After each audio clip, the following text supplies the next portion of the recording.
ઓમ સાંઈરામ. અધ્યાય 37. ચાવડી વર્ણન. શ્રી ગણેશાય નમઃ. શ્રી સરસ્વતે નમઃ. શ્રી ગુરુભ્યો નમઃ. શ્રી કુલદેવતાય નમઃ. શ્રી સીતારામચંદ્રભ્યાય નમઃ. શ્રી સદ્ગુરુ સાંઈનાથાય નમઃ.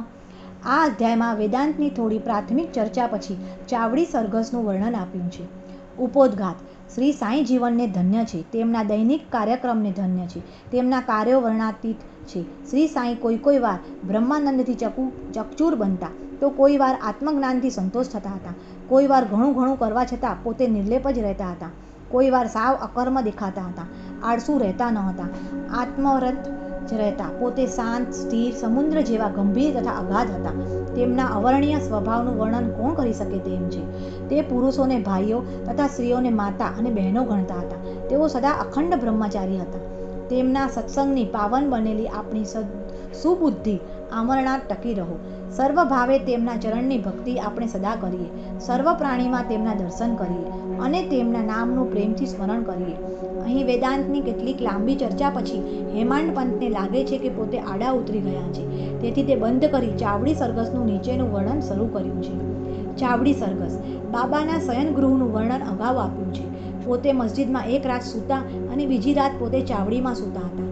મસ્જિદ પાસે એક બે ઓરડીના નાના મકાનને બાબા ચાવડી કહેતા.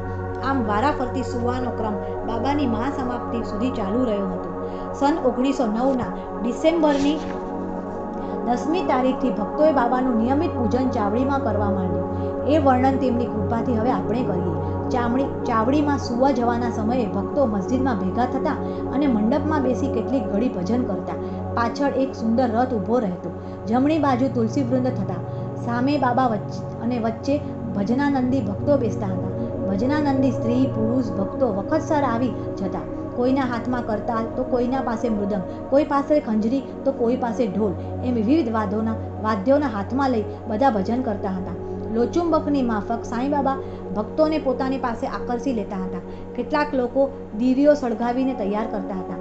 કેટલાક પાલખી શણગારતા હતા, તો કોઈ નેતરને દંડા હાથમાં રાખી બાબાનો જય જયકાર બોલાવતા હતા. મસ્જિદનો દરેક ભાગ ધજા પતાકાથી શણગારી બધે હારબંધ દીવા પ્રગટાવતા હતા, જેનો પ્રકાશ ચોગંદરમ પડતો હતો. બાબાના ઘોડા શ્યામકર્ણને શણગારીને બહાર ઊભો રાખતા.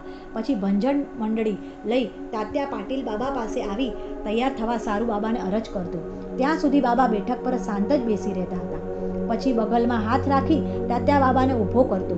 તાત્યા બાબાને મામા કહીને બોલાવતો હતો અને તેમનો પરસ્પર સંબંધ પણ એવો જ હતો. બાબા નિત્ય માફક દેહ પર કફની પહેરતા. બગલમાં દડુકો સટકો રાખતા હતા. ખભે કપડું નાખી ચલમ તમાકુ લઈને બાબા તૈયાર થતા. પછી તાત્યા બાબાના દેહ પર સોનેરી ભરતવાળું સુંદર સેલું નાખતો. બાબા જમણા હાથે ધૂણીના લાકડા જરા સંકોરતા અને દીવો ધરે કરતા અને ચાવડી જવા નીકળતા હતા. એ વખતે તાસા, વાજા, પડગમ, શરણાઈ અને મૃદંગ વગાડવામાં આવતો, જેનો મોટો અવાજ થતો. નામ સ્મરણ કરતા ગાતા સ્ત્રી પુરુષો ચાલવા લાગતા અને મૃદંગ તથા વીણાના તાલમાં ભજન ગાવા માંડતા. કોઈ આનંદથી નૃત્ય કરતા તો કોઈ ધજા પતાકા લઈને ચાલતા હતા. બાબા મસ્જિદમાં પગથિયા ઉતરતા તે વખતે ભાલદાર બાબાના નામની છડી લઈને જય જયકાર પુકારતા અને બંને બાજુ 2 જણ ચમર ઢોળતા અને પંખો નાખતા હતા. માર્ગમાં કપડું પાથરતા, જેના પર ભક્તોના ખભે ટેકો દઈને બાબા ચાલતા હતા. બાબાનો ડાબો હાથ તાત્યા અને જમણો હાથ માણસાપતિ પકડતા હતા. બાબાના મસ્તક પર શ્રી જોગ છત્ર ધરતા હતા. આ રીતે બાબા મસ્જિદમાંથી ચાવડીએ જવા નીકળતા હતા. પૂરો શણગારેલો શ્યામકર્ણ નામનો બાબાનો રાતો ઘોડો આ સરઘસમાં સૌ પ્રથમ ચાલતો. તેની પાછળ પાલખી ઉપાડનારા સેવકો, વાજિંત્રો વગાડનારા તથા ભક્તોના ટોળા ચાલતા હતા. વાદ્યોના ગાન સાથે આકાશ ગજવતો, હરિનામનો જપ થતો અને તે સાથે શ્રી સાંઈનું નામ પણ ઉચ્ચારાતું હતું. આ રીતે સરઘસ ઘણા ખૂણા સુધી પહોંચતું ત્યારે તેમાં જોડાયેલા સર્વ ખુશખુશાલ થયેલા દિસતા હતા. એ ખૂણા પર આવીને બાબા ચાવડી સામે જોઈ ઊભા રહેતા. તે વેળા બાબાના દેહ પર અજબ પ્રકારનું તેજ ચમકતું હતું. પરોઢિયાના લાલ ગુલાબી આકાશ જેવું ઉગતા સૂર્યના તેજ જેવું તેમનું મુખ દેખાતું હતું. પોતે જાણે કોઈને બોલાવતા હોય તેમ ઉત્તરાભિમુખ ધ્યાનસ્થ ચિંત થઈ ઊભા રહેતા. બાબા જમણો હાથ ઊંચો કરતા ત્યારે બધા વાજિંત્રો વાગતા હતા અને એ વખતે ચાંદીના થાળમાં ગુલાબવાળા પુષ્પો લઈ કાકા સાહેબ દીક્ષિત આગળ ચાલતા હતા અને બાબાના ઉપર પુષ્પવૃષ્ટિ કરતા હતા. એ સમયે વાદ્યો સરસ વાગતા અને બાબાના મુખ પર વધુ સ્થિર પ્રકાશ તથા ભવ્યતા દેખાતી હતી. આ પ્રકાશના સૌ ધરાઈને દર્શન કરતા હતા. આ સમયની શોભાનું વર્ણન કરવા શબ્દો જડતા નથી. કેટલીક વાર માણસાપતિના શરીરમાં કોઈ દેવ આવ્યા હોય તેમ તે નાચવા લાગતા, પણ બાબાનું ધ્યાન મુદ્દલ વિચલિત થતું નહીં. એ જોઈ સૌ અચંબો પામતા હતા. તાત્યા પાટીલ હાથમાં ફાનસ લઈ બાબાની ડાબી બાજુ ચાલતા અને ભક્ત માણસાપતિ બાબાના કપડાનો છેડો પકડી જમણી બાજુ ચાલતા હતા. કેવું આકર્ષક સરઘસ અને કેવા ભક્તિભાવનું દર્શન! તે નિરખવા માટે રાયથી રંક સુધીના સ્ત્રી પુરુષો ટોળે વળતા હતા. બાબા બહુ ધીમેથી ચાલતા અને બંને બાજુ પ્રેમ ભક્તિ સહિત ભક્તો ચાલતા હતા. એ સ્થળનું વાતાવરણ જ ભારે આનંદમય બની જતું. સરઘસ ચાવડીએ પહોંચતું હતું. એ દર્શન તથા એ દહાડા તો હવે ચાલી ગયા. અત્યારે કે ભવિષ્યમાં ક્યારેય દર્શન થવાના નથી. છતાં તેનું સ્મરણ કરી તથા મનમાં એ દ્રશ્યનું ચિત્ર ખડું કરી આજે આપણે આપણા દિલનો દિલાસો દઈ શાંતિ પકડીએ. ચાવડી પણ સારી રીતે શણગારતા હતા. તેની છત પર સફેદ સુંદર બનાવતા હતા.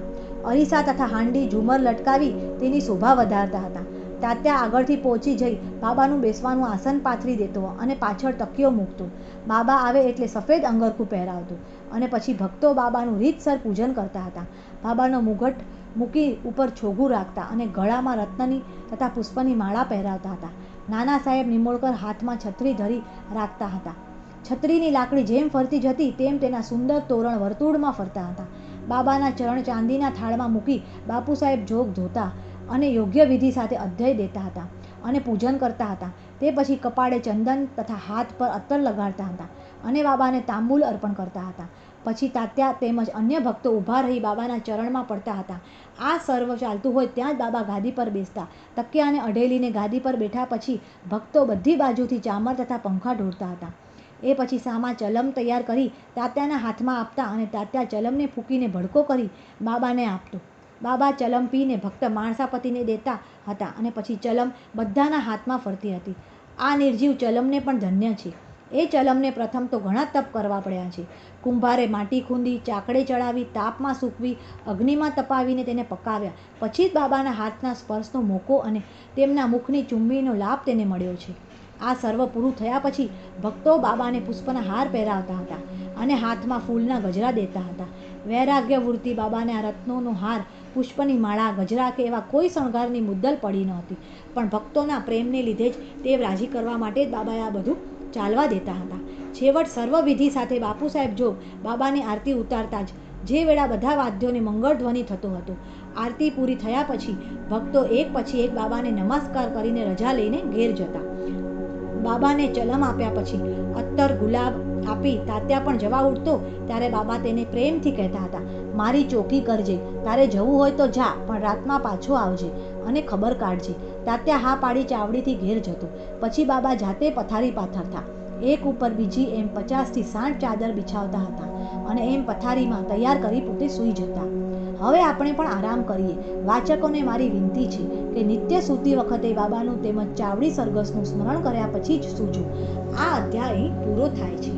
સ્વસ્ત્રસી સંત જન પ્રેરિત ભક્ત હેમાંડ પંત વીર ચિત્તે શ્રી સાંઈ સમચ્ચ સચ્ચરિત્રે ચાવડી વર્ણન નામ 37મો અધ્યાય સંપૂર્ણ. શ્રી સદગુરુ સાંઈનાથ પૂર્ણમસુ શુભ ભવંતુ. બોલો શ્રી સાંઈનાથ મહારાજ કી જય.